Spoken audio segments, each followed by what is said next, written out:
So those are my picks for the Booktube SFF Awards. SFF. Hey guys, it's Cassera, and today I'm going to be doing my picks for the Booktube SFF Awards.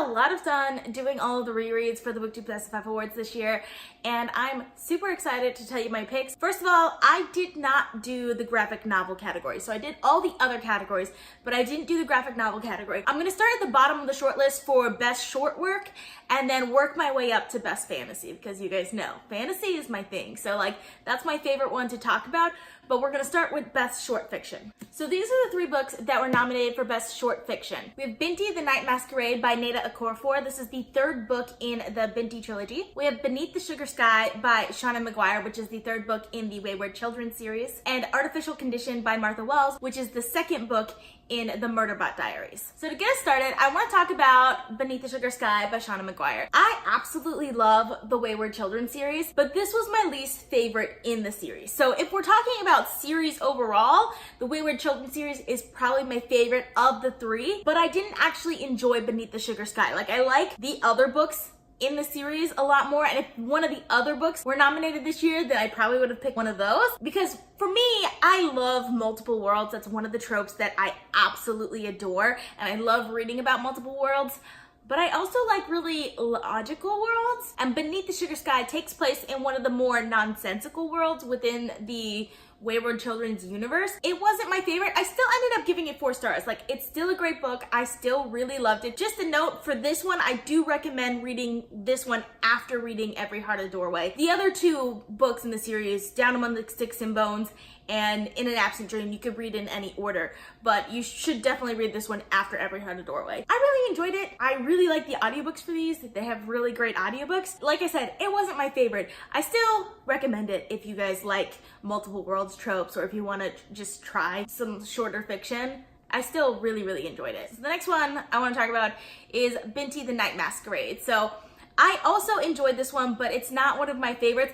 I had a little trouble with the Binti trilogy just because of how short some of the books are. Like, the first book in the trilogy is only like 96 pages or something like that. And I'm definitely one of those people that prefer longer works. I don't like it when it's this short.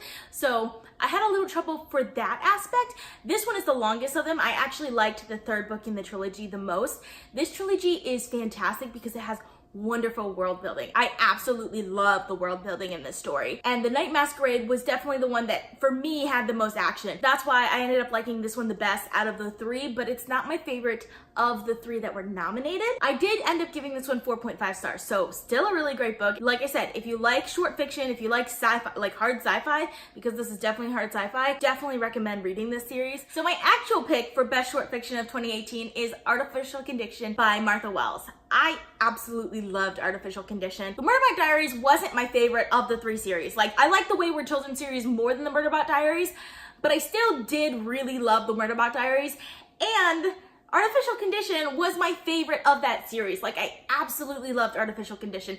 For those of you who don't know, in the Murderbot Diaries, we are following an artificial intelligence that is basically like a security bot that is supposed to guard people. In the 2nd book, which is Artificial Condition, we get to see a lot of his like background and like how he became the way he is and stuff like that, which is just really interesting, and I really enjoyed it. So definitely my pick for best short work, and I ended up giving this one 4.5 stars also. So the next category that I want to talk about is best debut, and these are the books that were nominated for best debut of 2018, which includes Children of Blood and Bone by Tony Adeyemi, Trail of Lightning by Rebecca Rowanhorse, and The Poppy War by R.F. Kwan. For this one, I'm going to start with Children of Blood and Bone by Tony Adeyemi because I really did not enjoy Children of Blood and Bone. This is one of the books that like I really wanted to like.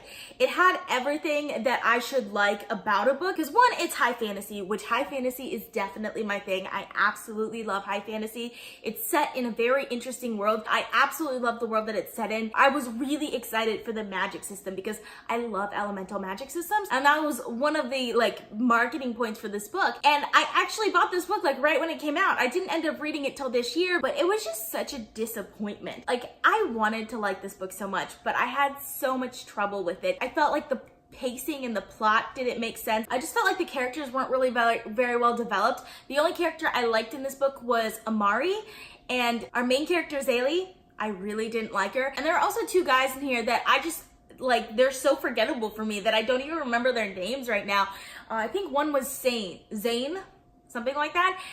I ended up having to get the audiobook to finish this because it was just like, I didn't want to read it. I ended up giving it 2 stars. So like, I'm like sad about it because I really, really wanted to like this book. The next one that I want to talk about is Trail of Lightning by Rebecca Rowanhorse. I didn't know anything about this book going into it, but I found myself surprisingly really attached to this world. I really love this world. So this is kind of post-apocalyptic. It's set in a world after this big water event happens, which this big water is described as like floods and hurricanes and stuff like that on the East Coast, like Florida and other parts of the eastern United States, and then like droughts and things like that in places like California. So like a lot of weather anomalies happen, and during this big water, the Native Americans and their magic have kind of taken back the land, which is just a very interesting world, and I really enjoyed the world. That being said, I didn't really enjoy the characters that much. I enjoyed the plot. Like, it was a nicely fast-paced plot that was interesting,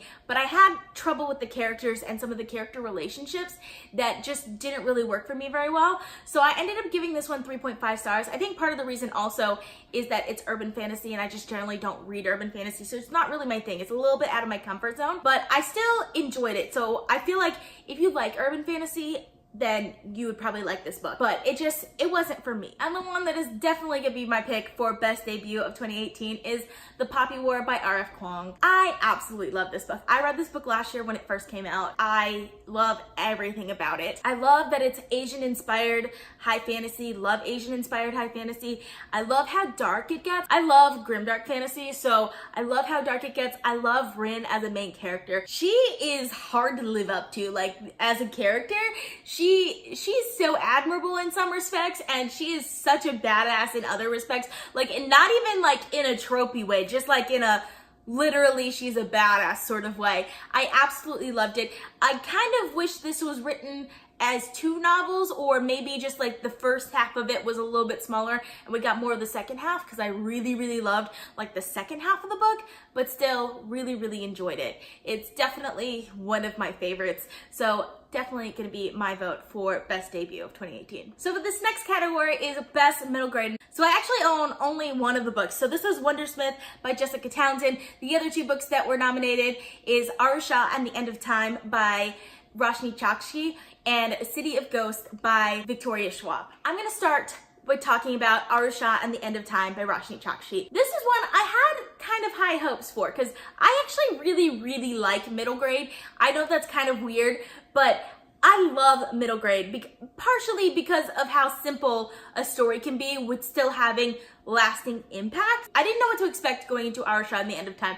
I didn't really know what it was about. I had never read any book by Roshni Chokshi before, and I have to say, like, there were parts of the book that I really liked, and then there are other parts that I just really didn't enjoy at all.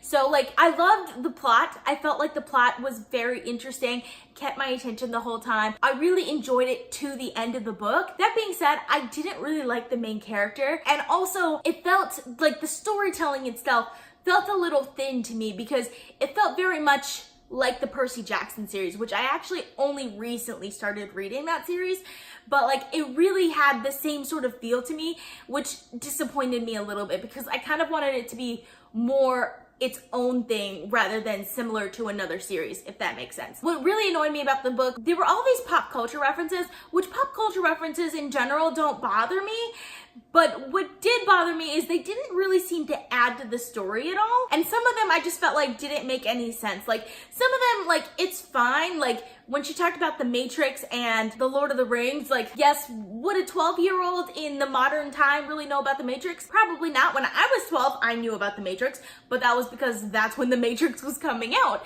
Now, it's kind of old and no one really talks about the Matrix anymore, so why would a random 12-year-old be so into the Matrix? Lord of the Rings makes a little bit more sense because more people still watch the Lord of the Rings movies and read the books, at least that I know of. But the one that really got me, where I was just kind of like, I'm kind of done with these, was when there was a Game of Thrones reference, and I was just like, no, doesn't work for me. One, 12-year-olds are not reading the books, so you're probably referencing the show, and no self-respecting parent is gonna allow their 12-year-old child to watch Game of Thrones. Like, it's not gonna happen. So like, when that one happened, I was just kind of like, just get rid of all of the pop culture references, and this is a decent book.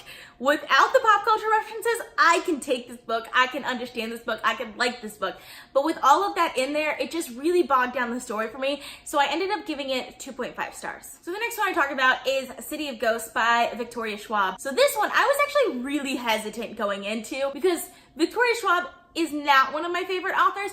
I want to like Victoria Schwab, I really do. I just haven't read anything that's really stood out to me yet by her that like I've really liked.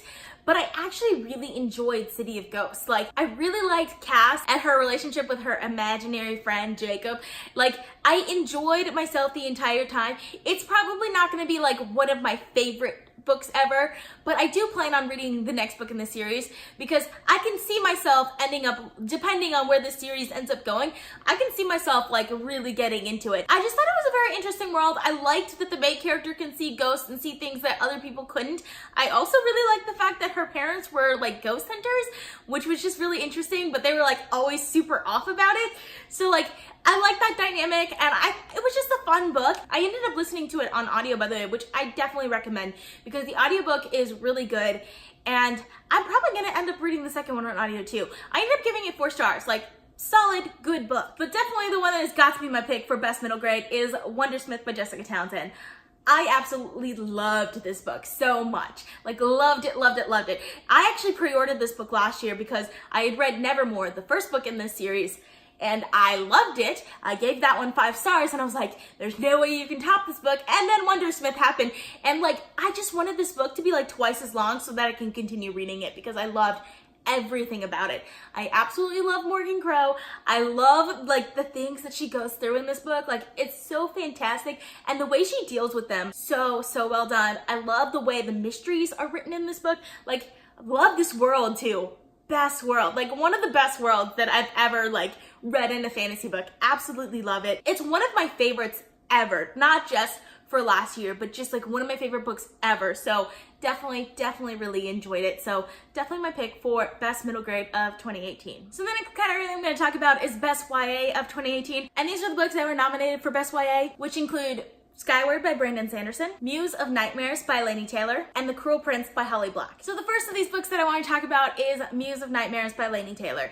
And this surprises me so much because I absolutely love this book. Like, I love this one so much. This was actually my nomination. So when I nominated for these categories, I nominated Muse of Nightmares because it was one of my favorites that I read in 2018. Last year, I picked up the audiobook for Strange the Dreamer on such a whim. Like, I didn't expect anything of it, and I ended up just loving it so much. I absolutely love Laini Taylor's writing style. She just writes such atmospheric fantasies that just pulls you into these worlds, and I loved it so much. And I also really love like the ideas of dreams and nightmares and how they work within the context of the story. Absolutely loved it. Muse of Nightmares is just as good as Strange the Dreamer was. I was a little disappointed with the beginning of Muse of Nightmares just because the way Strange the Dreamer ends, there were things that I was expecting to like trickle through Muse of Nightmares that were just wrapped up really cleanly at the beginning of Muse of Nightmares. So I was a little disappointed by that, but overall, still really love this book. It's one of my favorites of all time. It's definitely 5 stars, but it's not my pick for the award, which surprises me because I definitely expected this one to be my pick for the award this year. The next one that I want to talk about is Skyward by Brandon Sanderson. And this is one that I also really enjoyed. I absolutely loved this book when I was reading it. I was really hesitant going into this book because Brandon Sanderson is one of my favorite authors, and I've read his YA sci-fi before and didn't really like it. I didn't have anything to worry about because this book is so good. I absolutely love the main character, Spensa. I love her drive, I love her ambition, and I love the world building. This world is so interesting, and just like the things that happen at the end that add to the world building is fantastic. I absolutely loved all of the battle scenes in here. The battle scenes were so good. Like, I felt like in the thick of the action, you know? So like, loved everything about this book. There was a little bit at the end where I was just kind of like, okay, that's cool, rather than loving it as much as I wanted to. But overall, I still really love this book, and I ended up giving this one 5 stars also. But surprisingly, also not my final pick for Best YA. So the one that is my pick for Best YA of 2018 is The Cruel Prince by Holly Black. So to tell you the truth, the YA category turned out to be the hardest one for me, which is surprising because I don't read a lot of YA, but I ended up giving all 3 YA books 5 stars. The reason why I think I ended up picking The Cruel Prince out of all of them was because The Cruel Prince just has all of the tropes that I just love. Like, it just felt like this book was written for me, if that makes sense. I love Jude as a main character. I love Carden as sort of like the villainish character in here. I absolutely love all of like the political machinations that happen in the background that you're trying to guess who's on whose side. I love the trope for like the can't tell lies trope. I just absolutely love that trope. Holly Black just put it together in such a way that it was just unputdownable for me. Like, I read this book in one day, and then I bought The Wicked King and read that one in one day also. Like, I absolutely love this series. I hadn't planned to like this book. I hadn't planned to buy this book. I had borrowed the audiobook from my library, and I was about an hour into the audiobook where I was just like, okay, I need a physical copy. And I actually got in my car and drove to the nearest bookstore and bought a physical copy because I needed the book that much. It was so good. I absolutely love it. Like, I read this book maybe a month ago, and I'm ready to reread it. Like, the 3rd book in the series comes out in November, and I will probably reread the first 2 books before the 3rd book comes out, just like to prep myself for it, because I'm so excited for the 3rd book. So yes, absolutely love this series. And while the other 2 books mentioned in this category are arguably as good as and possibly even better than The Cruel Prince, I'm just really biased towards this one. Let's just put it that way. Just really biased towards The Cruel Prince, so like, it has my vote. So the next category I want to talk about is Best Science Fiction, and these are the books that were nominated for Best Science Fiction of 2018, which includes Vengeful by V.E. Schwab, The Calculating Stars by Mary Robinette Kowal, and Record of a Spaceborne Feud by Becky Chambers. So the first one I want to talk about is Vengeful by V.E. Schwab. So I actually did really enjoy this book. Like, I know I said Victoria Schwab was not one of my favorites, but for me, part of the reason is that this series, the villain series, Vengeful and Vicious, the first one, are just so hyped on Booktube. It's like some people's like favorite books of all time. And for me, they're not my favorites. I just enjoyed them, if that makes sense. Like, I just enjoyed them. Like, I think they're good books. I love the characters.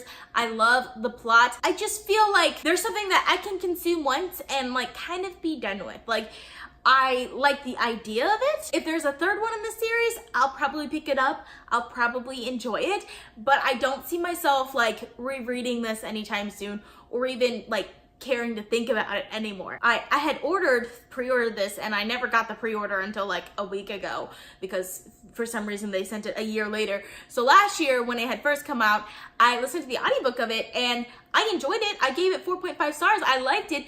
But honestly, if I'm thinking back to it, I don't remember that much about it. Like, for me, it was just very forgettable, which doesn't sound great, but at the same time, like, I did really enjoy it while I was reading it. So I like the idea behind these books. So I like these books. They're not ones that stick in my mind so much. So take that as you will, but I still think it was a good book, and I would recommend it to people if they want to read this type of book. Honestly, I recommend the audiobook for it just because I think V.E. Schwab's writing lends really well to audiobooks more so than physical books, but it's not going to be one of my favorites anytime soon. So the next one we're talking about is Record of a Spaceborne Feud by Becky Chambers. This is the 3rd book in the Wayfarer series, and it's actually my favorite of the Wayfarer series. I actually struggled a lot with the first 2 books. I ended up still liking the first book, but the second book I really didn't enjoy that much at all. But I did actually really enjoy this one. What really made this book for me was the world building. The story takes place in the Exodus fleet. So it is this fleet of spaceships that are currently orbiting a star people are living in. Like, they live in these space stations basically at this point. They don't have their own planet. And like, the history of how this came about and why people are living this way and how this has shaped their culture, for me, that was incredibly interesting. It felt a little bit like a contemporary novel just set in the future, just because the actual plot of the story wasn't very science fiction-y to me. The actual plot of the story felt more contemporary because of just, it was a little, not so much slice of life, but it was like a societal sort of story. Like, these things happen to certain people for certain reasons, and like it was talking about prejudices and things like that that I enjoyed. I really liked that aspect of the book. It just didn't feel that science fiction-y to me, if that makes sense.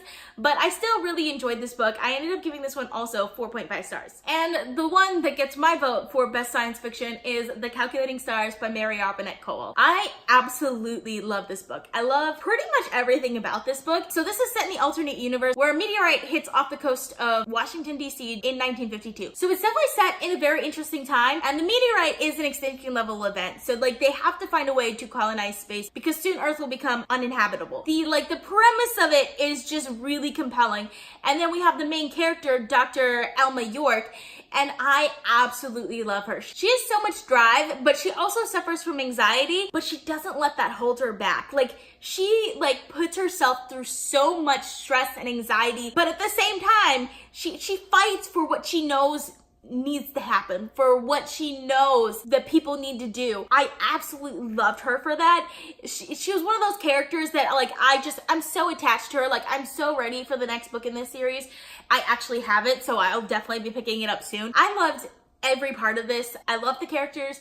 I loved the societal aspects of it. The 1950s, a lot of things were happening in the 1950s. There was the space race, there was the Cold War, there was the Korean War, there was the civil rights movement. Women still didn't have near equal rights to men did in the 1950s. So like, there's so many things happening in the background here that it was just such a delight to read it, and I absolutely loved it. I ended up giving this one 5 stars, and it's definitely my pick for best sci-fi of 2018. That being said, this didn't really feel like sci-fi to me either. This one felt more like historical fiction. The only thing that really felt sci-fi-ish to me was the fact that it was an alternate universe. Everything else kind of felt like historical fiction. Like that doesn't matter to me. I actually like historical fiction also. Even so, this one would definitely get my vote. And the last category we have is Best Fantasy of 2018. And these are the books that were nominated Best Fantasy. I actually don't own the third copy, but this includes Boundary Side by Robert Jackson Bennett, Grey Sister by Mark Lawrence, and Circe by Madeline Miller. So the first one I want to talk about is Circe by Madeline Miller. I listened to the audiobook of this earlier this year.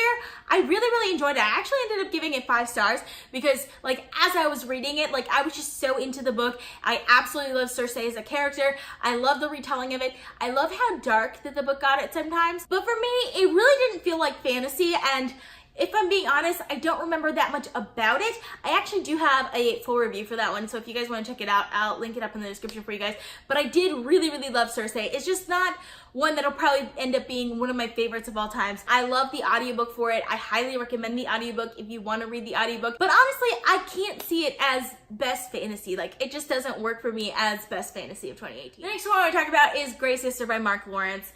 I was really excited for this book, so excited for it. And I still really love this series, but this is probably my least favorite in the trilogy. So this is the second book in the Book of the Ancestor trilogy, and this is following a character named Nona. In the first book, she joins the Convent of Sweet Mercy and is being trained to become basically kind of like an assassin, but she's a nun. So they're different classes that they have to go through before they complete their training. And in Grey Sister, they're in the last of the classes. So I did really enjoy Grey Sister. I really liked the second half of the book more than the first half of the book. The first half of the book felt a little slow for me, but overall, I love this series. I'm currently reading the third book in the series, Holy Sister, and I'm really loving Holy Sister. So Grey Sister is probably my least favorite of the series. It's definitely a great series that I highly recommend. If you want to get into more adult fantasy, it has some really great world building. Absolutely love the world building.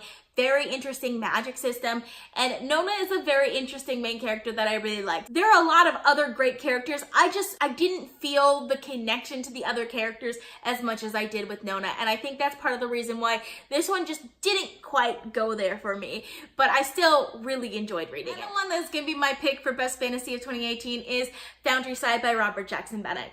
I enjoyed this book so much. I really love the main character of this book. I really love the magic system. The magic system is so interesting, and it's one of those where I don't really want to tell you the magic system because It's so much fun to like read about it, if that makes sense.